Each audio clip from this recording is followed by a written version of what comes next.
With over 25 years in the event business, I've met some incredible individuals, been part of many life-changing moments, and come across some really crazy situations. On this episode, Julie Moss interviews Drew Shellemberger. As a kid, he loved triathlon. His first race was at 4.5. He still remembers how his mom whistled through the entire bike portion. His dad has been in the sport for over 30 years. He's qualified at every distance from sprint to Ironman. Drew says that his dad is the one who got him into the sport, and he would expect that they would be racing together for years. As a part of Project Podium's elite development program, he was being led to successful racing later in life. After feeling it was time to launch at age 23, he soon realized he needed a reset. Drew took his time to reset of his expectations, to optimize time with his family, and ultimately learn to race better. Find out what sport he took up to keep him active, which he knew that there was no way he would be good at, and how pushing to the point of failure may not be the answer. Rudy Project has been an integral part in launching his professional career and his road to the podium at St. Anthony's in Florida. Hear Drew's take on staying true to a plan and some great transition training tips you didn't even know you needed. Listen to this podcast to find out, do you wear socks on the bike ride? What to do with high arches? How practicing buckling that helmet could be a make or break of the race. This is an episode you won't want to miss. Good afternoon. I'm Julie Moss, and I'm one of the announcers here at the Wildflower Experience. I'm delighted to be sitting down. And Drew, hopefully I'm pronouncing your last name correctly. Shellemberger? Absolutely, you got it. Drew Shellemberger. Okay. Because it's a podcast, they can't see, so I'm going to do a little description. All right. Drew looks like he could be starring in a surf movie. Blonde hair, blue eyes, very tan. Ladies just take it for granted that he's kind of cute and very inappropriate for me to be saying that, but because I have a son your age. Oh, it's okay. It is all good. Okay, and so you're committed to Elite Triathlon Development Group based in Tempe, Arizona. Tell us a little bit about Project Podium. Yeah, so I actually just recently left Project Podium and graduated. Sort of as you age into the U23 category and beyond, you sort of move out of Project Podium. So Project Podium is basically just a group who's trying to get athletes who are up and coming through the junior elite circuit and who are 16 through 19 years of age. They're trying to recruit them and foster good elite development sort of tactics and strategies with them to hopefully carry over into more successful racing later in life, whether that be short course racing through the Olympic style racing or even through 70.3 and Ironman, kind of like how I am. Yeah. So I was very fortunate to get recruited for that, and I was there for the last 4 years, and then sort of middle of 2024 I sort of found it was my time to move on and go out on my own and see what I could do for myself. And it was time to launch. And, yes, pretty much. And you aged out, obviously. Yes. Yeah. So I think you can say it was a pretty successful launch based on your most recent race. Tell us about your most recent race. Yeah. So most recently I raced St. Anthony's in what is that? St. Petersburg, Florida. Yeah. Couldn't come up with St. Petersburg. But so it's a non-draft Olympic race, and it was a pretty solid field this year. I was behind on the podium was me, Matt McElroy, who's won a couple of World Cups and podiumed at a WTCS. So it's a pretty high caliber field. And then the guy who won, Mark Dubrick, Mark the Shark, got to give props to where he is and all the work he's been doing, because he and I both came from short course backgrounds, and we raced each other all the time while Matt was out doing his World Cup winning. So he and I go way back for a long time. Oh, that's really exciting. I mean, yeah. and how ironic or how appropriate, Project Podium, you come out and right hot out of the gate and land on the podium. Well, actually, it really came as a surprise, because towards the end of last year I was like, all right, I need to take a little break from triathlon, just because I wasn't enjoying the day in, day out training full time and having triathlon be the center focus of pretty much my entire life, and performance being the main the main factor that I was trying to really optimize and do my best that I could do. And so I took about 4 or 5 months and didn't do a single lick of training, didn't touch the bike, didn't touch running shoes. I mean, I barely jumped in a pool at all. So it was a really good reset. And I've just recently been sort of doing all the base training work kind of thing. And so I was not expecting to podium at St. Anthony's. And so that was a complete surprise to me. And if you would have told me that I was going to be top 10 on the day, I would have been ecstatic with that result. So the fact that I landed on the podium was just cherry on top. At that race, did you find that you had lower expectations because you took the pressure off? Were you there just to kind of see what you could do based on this long layoff? I mean, was there some sort of letting the pressure off equated to a better race for you? Oh yeah, totally. I mean, I went in. I mean, I've said this before, but I really went in with zero expectations. I had a general sense of what I thought I was capable of, but when you're in a race, you're not even looking at your watch at that point. You're just going based off of instinct. And so I had zero in the way of expectations and desire really to optimize performance. I was trying to optimize happiness in that race weekend. And so getting to travel with my parents and stay in a hotel with my parents and be with them for that weekend was probably what relaxed me enough to then be able to execute what I was actually capable of, which was way more than I thought. So, Drew, where did you grow up? Indianapolis, Indiana. So just on the south side. Go Cardinals, if I have any Cardinals watching. But yeah, so went to Southport High School, was a swimmer and runner all throughout high school, and yeah, pretty much was just. So what did you do during those 4 months? Did you pick up any kind of practices that you incorporated? And you can be honest with us if it was hiding in cornfields. I don't know what you do in it. Well, so the last after I graduated high school, my parents moved down to Florida, which is now where we live in Claremont. Okay. So there's a huge history of triathlon hello, yeah, there. Claremont. Yeah. So we live just outside of Claremont. Just moved into Claremont proper, and so we now live there. But I picked up pickleball.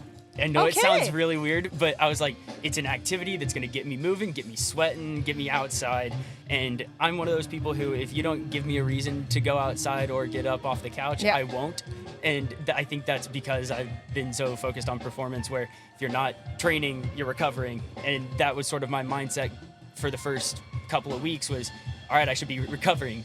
And so I was doing nothing. And I mean, obviously, as you do, you gain a little weight. You're like, just feel a little sluggish, and I was like, all right, this has got to change. And so I picked up pickleball. My sister and her husband brought me out to the courts, and I instantly fell in love with trying to get better at something that I sucked at. Yeah. It was awesome just to have something that I knew I wasn't good at, and having zero expectations. And that has actually been sort of my philosophy now going forward for the last 6 months since I started training again, and sort of understanding that you might suck at things.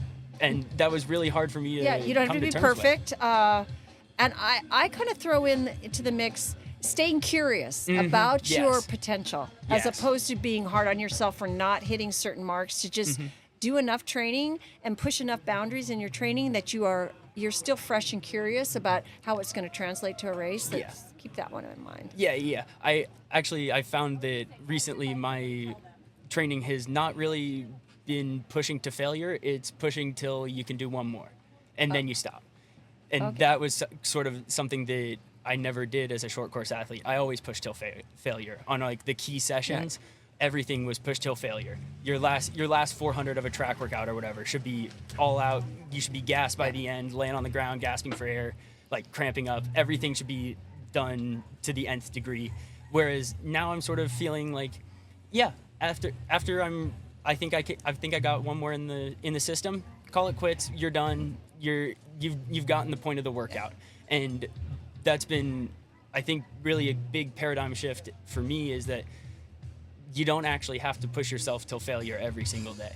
There are times where that's necessary. Obviously, yes, there are key workouts, key sessions where you need to push till failure, and that's because that then gives you the mental mindset for the race where you're going to feel that way in a race. That's just how racing is. So you need to have been there in training, but not every day, not on a regular basis, only when it's like, this is the key session for the week.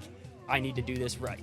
And then all the rest of it leads up to that. This is a great segue because we're here at the Wildflower Experience 2025. We haven't been here for 7 years. Yes. And this race was getting pretty serious. I mean, it was a pro race. It's now dialed back to a people's race where people were trying to encourage people to kind of just connect to that intrinsic sense of wanting to push but not going all out, just having fun, sort of keeping it more grassroots. And I know Rudy Project, as one of your sponsors, brought you here. Do you think they're trying to tempt you into seeing a lower key way to maybe move up to the full course distance? Well, I mean, the rest of my season is 70.3s, and then maybe a sneaky little full at the end of the year in Arizona or Cozumel. But it might be. They might be trying to tempt me. I know Mike Bunting, who brought me here. He's a 70.3s guy, but he loves himself a full Ironman. He doesn't like to admit it, but he does. And so he's definitely wanting me to go to Arizona at the end of the year with him, just to have some company at that race. But yes, Rudy Project has been great for me, and Mike himself has really done a whole lot to sort of foster my development for sure. Rudy Foster is known for its performance eyewear. Is there other products that Rudy Project is launching? Yeah, so we actually just launched a brand new aero helmet called the Wing Dream. You will have seen it most recently at Ironman Texas, where Kat Matthews wore it to her full Ironman distance world record, and she actually wore it unbranded because she bought it herself because she knew it was that fast. Oh, so wow. That's a little plug for Rudy Project, where it was so fast that Kat Matthews went and bought it with her own money and went and raced it. So she had assumed that she would be blown away on the bike by Taylor Knibb and would have to really come up with a great run. Turns out she was only 20 seconds behind Taylor Knibb, and she came up with a good run. Oh yeah, right? yeah. Well, Kat definitely did a great job of executing that race, and she kept calm throughout the entire bike ride, even though there was times where she yo-yoed back to almost 9 minutes down on the bike. I mean, she battled back through the end of the bike, and I mean, she set herself up perfectly for a great run, and she executed really, really well. And I mean, and the good helmet didn't hurt. Well, obviously, the excellent helmet didn't help or didn't hurt any, but it was really great to watch that happen, and that was a masterclass of really staying calm and sticking to your own plan kind of thing. So you were going to do a clinic until I stole you away for this podcast on transitions. So if for our first timers, our beginners, all the way to our experienced athletes, what are three main things you want to think about for transitions? Well, I think the first thing I should point out is that there shouldn't be any thinking in triathlon or in transition. Triathlon, yes, you should be thinking. Transition is not the place to think.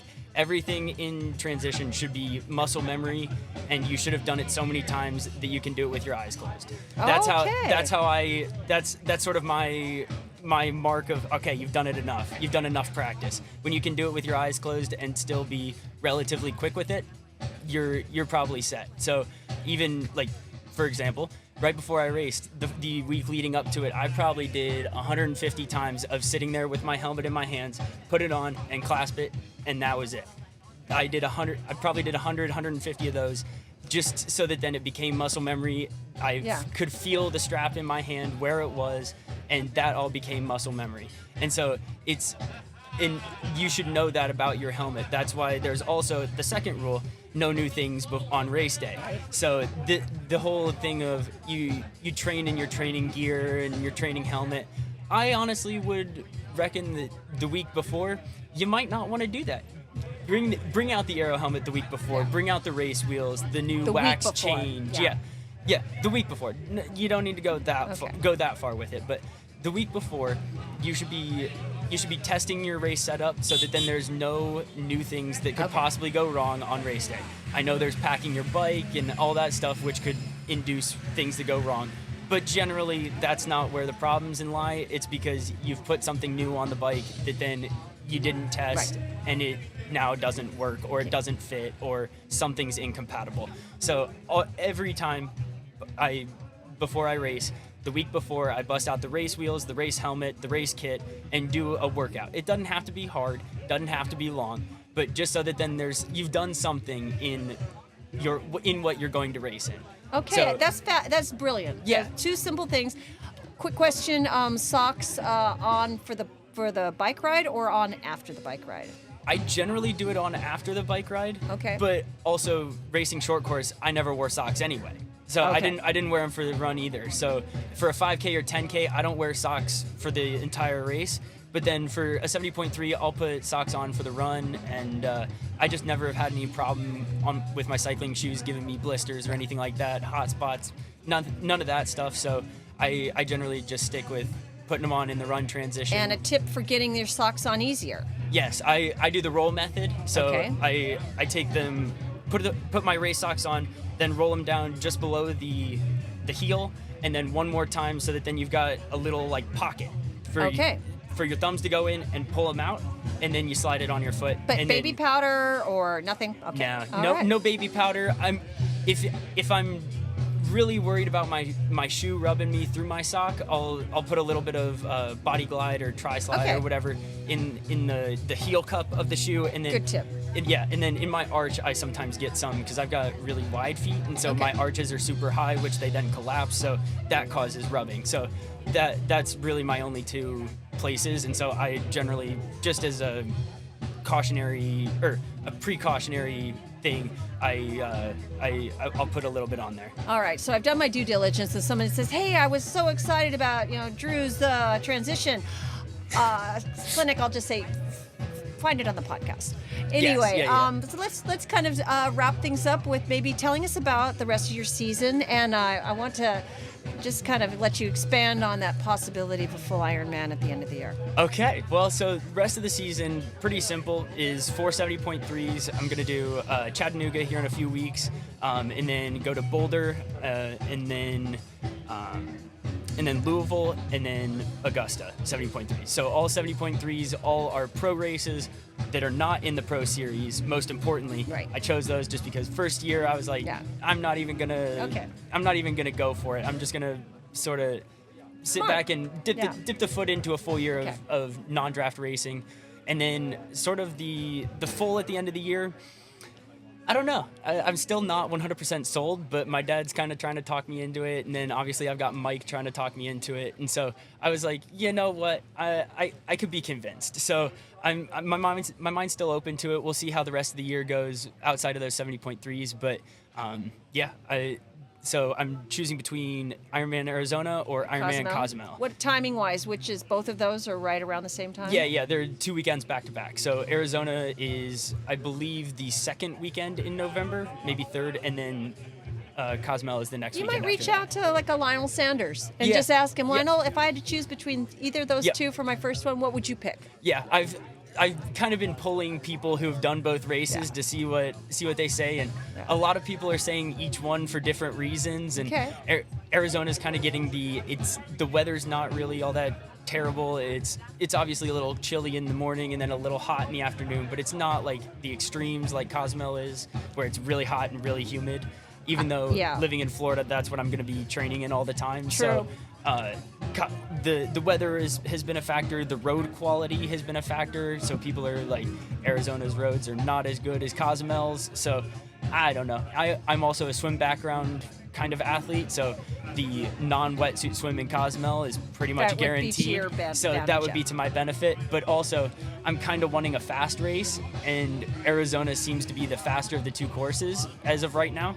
I don't know, but we'll see how it plays out at the end of the year. Well, as a newly launched pro, Yes. and just kind of, having good success at St. Anthony's with the podium finish, just maybe wrap up by telling us how important it is to have a sponsor like Rudy Project come in and help you out and show support. It's been huge. I mean, obviously the equipment side of things, they make top of the line gear. Everything is, I mean, I've used a ton of different products in the last, like before I met Mike with Rudy Project, and none of them really compare. They each have their own selling points, but Rudy's really the entire package when it comes to safety and reliability and durability.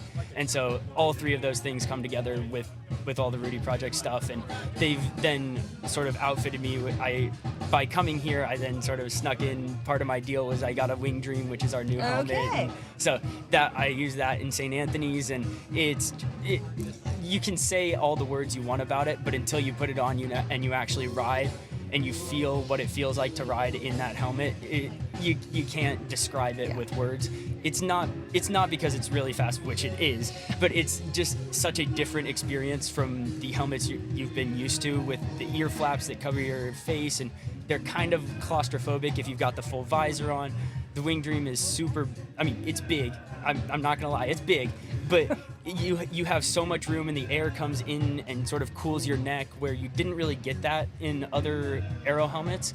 And that was absolutely massive in St. Anthony's. Even though it wasn't like a 95, 100 degree day, it was still hot and sunny, and I mean, I was perfectly cool in it. And so yeah, it doesn't get much better than any of their products. Well, Wildflower is known for being a launch for pros to go on to do big things. Even though you're not racing with us this weekend, it's really great to meet you. Yes. And I'm already a fan, and I think, it's going to be really fun to follow your career. And please do me a favor. You have a social media presence. What's your social media? So I'm really only on Instagram. I don't have the ability, the social media abilities to be anywhere else. But I'm at Drew.Shellemberger on Instagram. Okay, just my name. I'll spell the last name. It's SHELLENBERGER. So exactly how it sounds. A lot of people try and put C's before the H's or N's in there somewhere. I don't know, but it's. So do me a favor, on your social media, I want you to do, it'll become a meme, you just practicing buckling your brand new helmet. Just come on, looks like that's going to be my next reel idea. That would be a great reel, I think. That'll be my next reel. And it's your trademark, don't think. Yeah, should be muscle memory. All right, thank you. Yes, thank you very much. Okay.